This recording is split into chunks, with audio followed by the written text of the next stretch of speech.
وہ لوگوں کو نماز پڑھائے۔ اب دیکھیے، بلکہ روایات کے اندر آتا ہے تقریباً 15 نمازیں حضور نے حضرت ابو بکر کی اقتداء میں ادا فرمائی۔ گویا کہ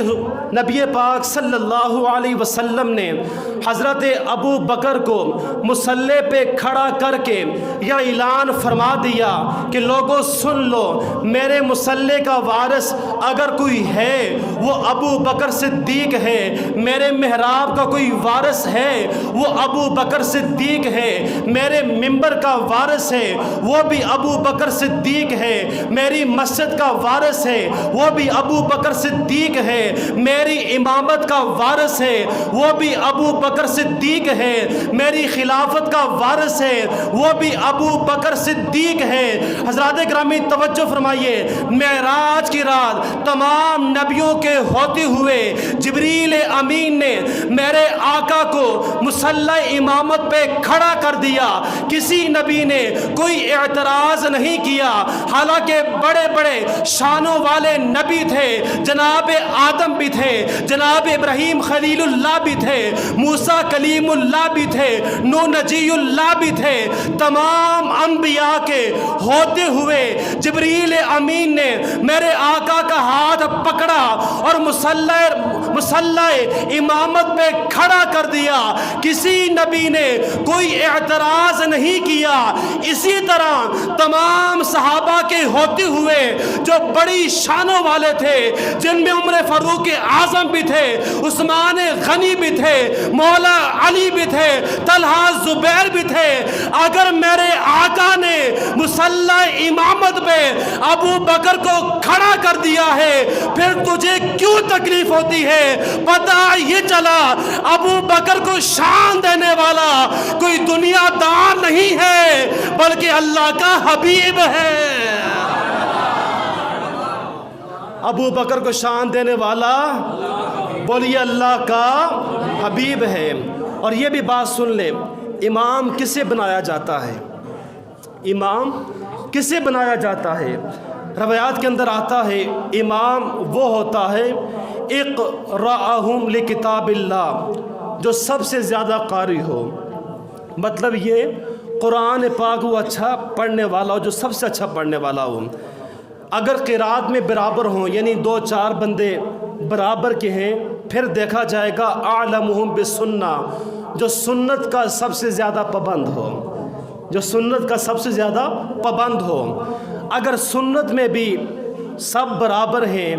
پھر دیکھا جائے گا جو علم میں جو سب سے زیادہ ہو، جس کا علم سب سے زیادہ اسے امام بنایا جائے گا۔ اگر علم میں بھی سب برابر ہوں، پھر دیکھا جائے گا فَأَقْدَمَهُمْ ہجرا، جس نے پہلے ہجرت کی ہو، جس نے پہلے ہجرت کی ہو۔ اگر ہجرت کرنے میں بھی سب برابر ہوں، پھر دیکھا جائے گا فَأَقْدَمَهُمْ سِنًّا، جو عمر میں سب سے بڑا ہو، یعنی جو بزرگ ہیں۔ اگر کئی جگہ پر امام نہیں ہے، اب مصلی امامت خالی ہے، نماز پڑھانی ہے، تو وہاں دیکھا جائے گا جو سب سے زیادہ قاری ہو، جو سب سے زیادہ اچھا قرآن پڑھنے والا ہو۔ اگر اس میں بھی برابر ہیں، پھر دیکھا جائے گا جو سنت میں علم میں سب سے بڑا ہو۔ اگر اس میں بھی برابر ہیں، پھر دیکھا جائے گا جو عمر میں سب سے بڑا ہو، جو بزرگ ہو، جس کی عمر سب سے بڑی ہو۔ اب جب یہ مسئلہ موجود تھا، حضور جانتے تھے بڑے بڑے جلیل القدر جو صحابی ہیں وہ بھی یہاں پر ہیں۔ پتہ یہ چلا میرے کریم آقا نے ابو بکر کو مصلی رسول پہ کھڑا کر کے یہ بتا دیا سب سے بڑا جو قاری ہے وہ بھی ابو بکر صدیق ہے، سب سے بڑا جو عالم ہے وہ بھی ابو بکر صدیق ہے، سب سے پہلے ہجرت جو کرنے والا ہے وہ بھی ابو بکر صدیق ہے، سب سے زیادہ جو عمر رسیدہ ہے وہ بھی ابو بکر صدیق ہے۔ ارے ان کے ہوتے ہوئے کوئی امامت کے قابل نہ تھا، اس لیے میرے آقا نے ابو بکر کو حکم دیا ابو بکر لوگوں کی امامت فرمائے. کیوں؟ او دی عظمت دا خورشید چڑھتا رہا, ہر قدم تے عہدہ شان بڑھتا رہا, پیچھے عہدے نمازاں ہے وہ پڑھتا رہا, جڑا امام میں آپ سارے سنسان دا. حضرات گرامی, حضور نے جناب ابو بکر صدیق رضی اللہ تعالی عنہ کو مصلی امامت پہ کھڑا کر کے یہ بتا دیا کہ ابو بکر کوئی عام نہیں, بلکہ ابو بکر تو وہ ہے جو علم میں بھی سب سے زیادہ ہے, میری سنت میں پابندی کرنے والا بھی سب سے زیادہ ہے, عمر میں بھی سب سے زیادہ ہے. اس لیے کریم آقا صلی اللہ تعالی علیہ وسلم نے حضرت ابو بکر کو مصلی امامت پہ کھڑا کر کے قیامت تک کے لیے لوگوں کو یہ بتا دیا کہ حقیقت میں میرے جو مصلی کا وارث میرے بعد تھا وہ ابو بکر صدیق تھا.